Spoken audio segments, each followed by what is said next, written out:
March ani sari sang ni som ni paruk ani tuna hianin report thara oma chuta chuanin Russia hianin Iran hi atan pui ti hi ania hi defense secretary US lampang chuan ron riek anga ti chuanin President Donald Trump hianin he thila hi aron riek don bok ani press meet atangin zona adong tlat mai hemi chungchanga hian ole tuna chuanin kan riek tanang. Welcome back to CBS News 24/7. I'm Mugo Odigwe. No deal with Iran except unconditional surrender. That is a new warning from President Trump this hour. Donald Trump hianin tuna hianin warning aron bethara. Iran ten hianin deal kan siam don lo shima. Deal kan siam don ani chuanin Iran lampang hi anron in surrender angai ni.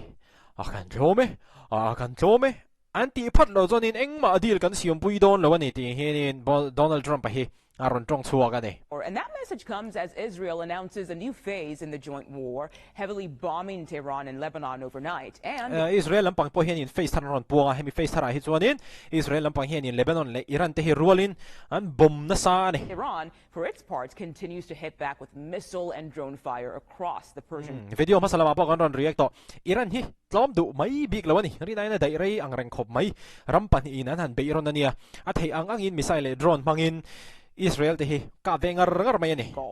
Meanwhile, there's new video from the U.S. Central Command. They say it shows Iranian targets being, quote, decimated by U.S. forces. The new push from the U.S. commander of CENTCOM, who's leading the charge in the Middle East, is to raise or level Iran's ballistic missile industry. Heta video kan hmu tehi United States lampangina an ron ti chua ni na langa heta kan hmu thei chu Israel le US te na be puyan thak nuwa building cheta te hengte arab sa khop mai kum tam tak chung kum te me waniang an han savenga na thok le khata bom hai ran ti chevek maya chuanin Cooper ti hi oma United States lampanga hianin mi poimo tak nin alanga ti chuanin United States te chuanin sipai te chuanin tuna hianin Iranina ballistic missile industry ballistic missile an siam chuana ang kha ti chiat sak vek an du thu le an tum mek thu chutiang tura ma an lak mek thu ron puang ta ani. Let's bring in CBS News Pentagon reporter Eleanor Watson. Ellie, before we get to what we heard from the admiral, you have some breaking news on Russia's potential involvement in this conflict? Breaking news. Chalo. Multiple sources tell CBS News that Russia is providing Iran with information about U.S. positions in the. Multiple sources ati. Kikitsumo CBS News lampang. Kianin kinu ki CBS News Pentagon reporter ania. Henuna soidan chuanin news source tam taka tangin he thili country ani. Russia te hianin Iran hi an tranpui dan po satellite mang ni na langa. Satellite kaltangin ni na langa. Tahianin Middle East United States sipay mun poy mo tak om na te United States sipay chet vel dan te khang kha Iran hianin Russia ne na tang hianin heng information poy mo sensitive tak hi adong ani ti source tam taka tangin report o mega ni region. A partnership between Iran and Russia is not necessarily new. We saw Iran provide hundreds of Shahed drones, the type of drones it makes, to Russia for Russia to use in Ukraine. Tuna hianin Russia le Iran te hetiang an tang dun thuthi thil tharani lawa mapon kan retawa Iran lampang po hianin an Shahed drones te hi Russia hiana an lo petawa hi Russia hianin Ukraine adawnan abeinan hianin alo mang to obokani. Ukraine, but so far in this war, this is the first involvement of some sort of Russian information, and that brings in another party into this war that does threaten to expand. Tuna hianin Indawantan na hi revele to ang renga. Indawantan nuwa avoy khatnan hetiang hianin Russia ming hi official takin aron richaw chan ta ni. Indawna zonin direct tak zonin ni atel lo Russia hi latel lo direct de zon. Amero zo indirect in atel to orang ani to na hian achan chu information intelligence poimo lutuk Iran ni na man tang kai thai turang hi Russia hian in lo provide ve charchara hi mitam takina mak anti chu Iran hian engtin nge US sipay mun poimo tak te heng te hi a target ve chat thei ti hi mitam tak zona ania tuna news kan react mek hi chumi zona chana chu ni na lang ani Russia hi direct de win la involve lo amaro chu indirect in tuna hian he indona hian tel ve towa he tiang ani chuanin Russia hi he tiang lampanga aron tel ani chuanin tuna po Middle East tuna hianin atir kha chuanin US Israel Iran khani maya ti chuanin indo khang kal chawa Middle East pum kha an kang kai thuak a nge la kang kai a chan chu Iran khan ngai dam te kha dira ma ro chu a beile chun zom tho ka ringa an kang kai ta tuna hianin mundang dai ami hetiang hian Russia mingi official de na ron reveal to ani. Yeah, and now let's go back to the U.S. looking to, quote, raise or level Iran. Kami chungchangah ni tuna hianin United States Defense Secretary in hetiang hianin a react don ani a. CBS News has 3 sources telling us that Russia is providing intelligence to Iran on U.S. positions and movements. The average American might hear that and think that's a big and dangerous deal, is it? Well, we're tracking everything. Reporter hianin Defense Secretary hetiang hian zo da ni. Tuna hianin CBS lampang te hian ting hianin news information hi an nei to a.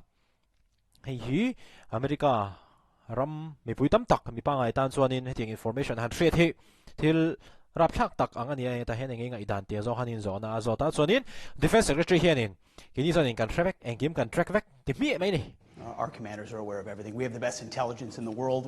Intelligence nei thabber kan ia khovela hianin kan commanders te hianin kim an track vek an chui vek an enzui vek an en thavek ati ni. Aware of who's talking to who, why they're talking to him, how. Kan intelligence te hianin tuin nge ti India a engtenge an soi ti te po hi thavek ani ati ni Defense Secretary hian mo accurate that information might be, how we information ka accurate rengem ti te po kan thavek ati atlet factor maya that into our battle plans, our CENTCOM commander. So we know what's going on, and the president has an incredible knack at knowing how to mitigate those risks. Til thing kan thria ti chuanin om zia chu tuna hianin CBS lampang hian ti hian breaking news angin an ron puanga amaro chu US Defense Secretary hian heting te chu kan threvek lom kan track vek kan commander te pon aware to intelligence shaber kan neya phone a tu tenge in bia engi an soi khang an thil soi information an impact te kha accurate rengem ti te po kha kini chuanin kan threvek atia mak ang reng khom mai nge lo ngai tharu the nge. And so the American people can rest assured their commander-in-chief is well aware of who's talking to who. America mi pui te hi ngai chatekin lo amro u kini chuanin tu tenge in bia hi kan thria tiani. And anything that shouldn't be happening, whether it's in public or back-channeled, is being confronted and confronted strongly. The American people can therefore expect conversations with the Russians to stop. Mi ma anin bia ani mo aruka anin bia ni mo kini chuanin kan threvek tiani. Well, President Trump, as people have seen, has a unique relationship with a lot of world leaders where he can get things done that other presidents, certainly Joe Biden, never could have. And through direct conversations or indirect, through him one-to-one or through his cabinet, messages definitely can be delivered. Does this put U.S. personnel in any more danger than they otherwise would be? Donald Trump hi abaga rengkhop maya ramdang roi tu dangte nena a in enge anin leichin na hi a relationship ai unique thei khop maya ten achang le awowa tariffs te tia sanction te achang le direct in ava be pop pop chu ban cho hemi chungchang apo hian in Trump chuan in ti dan ring ti in Defense Secretary hian in ron soya chuan in reporter hian in United States sipai te hi an din mun a hlaom phaem atia. Well, The Russian involvement. No one's putting us in danger. We're putting the okay ni ta chu da hlaom lo te in Defense Secretary hian phave ta kani hlaom na chu om ve thawanga amaro chu hetiang hian in a soi lui de te po ang ve thawa a chan chu Russia lampai na khating information pe kha chuanin United States sipai te din mun kha chu chete chuanin a ti der thong ve thawang chuanin Trump na react ve don ani hemi chungchang hi. Sources tell CNN that Russia is aiding Iran's war effort by providing intel on U.S. military targets. When President Trump was asked about this, here's how he reacted. Trump an zot don It sounds like the Russians are helping Iran target and attack Americans now. That's an easy problem. Reporter kanin it sounds like Russia tuna hianin alanda na chuanin Russia te hianin Iran hi an tran puya America te beinan hian an tran puya ni din reporter hian zota Donald Trump chuanin Target and attack Americans now. That's an easy problem. khang harasat na te kha chu eng ma anilo tin Donald Trump hianin a chang ngal mi mai ni angai tua pong ai to lo reng reporter ha tong zo che tia ron changa ron tong ngal mi sielvam. That's an easy problem compared to what we're doing here. Tu ta kan thil ti mek nen hi chuanin khami kha chu thil harsat na holam takani ati ni. I mean, but can I be honest? It's just I have a lot of respect for you. Tôi này hiện Frank David cái sayang me nghe isa hle me ya You've always been very nice to me. What a katan po ithae me ma ka la kai fel me ma stupid question that is to amaro chu khami zona kha zona a thak tak zona mol tak ani te ni be asking at this time. We're talking about something else. Donald Trump cho ra hầu ti lut tu ka ni he thi lai an lo selo deu te poni ve mai thei ni an lo selo deu te poni ve mai thei ni tianga reporter te da an zo jon mak ti mail pon pulo a hầu an tiang rang kho ma ma ro che psychology poni ve mai thei ti na to te po khan in Trump te chonin hầu deu angin kha tiang har san na te kha chun ne blu tuk tiang zo a soi kha America lam pangina Russia te moral ti down na turata na le Iran te moral ti down na turata na khatia an ti te po khani ve mai theya media ma chuan media a an lan lo ang deuh hian ruk te po hian in serious deuh te po hian in an lo soi ho ve thei tho ani hemi chungchang hi mo ole khami kha ani Russia hian in Iran hi apui mela chanchu Iran te hian in an missile le an drone te hi an kap mol top big lo ni hian alang ani target te khan kap fu ve chat thawani Israel le US ten Iran hi an be reng thawa kami chungchang kha hemi video hian in an ron react ani video le in mole theu don yo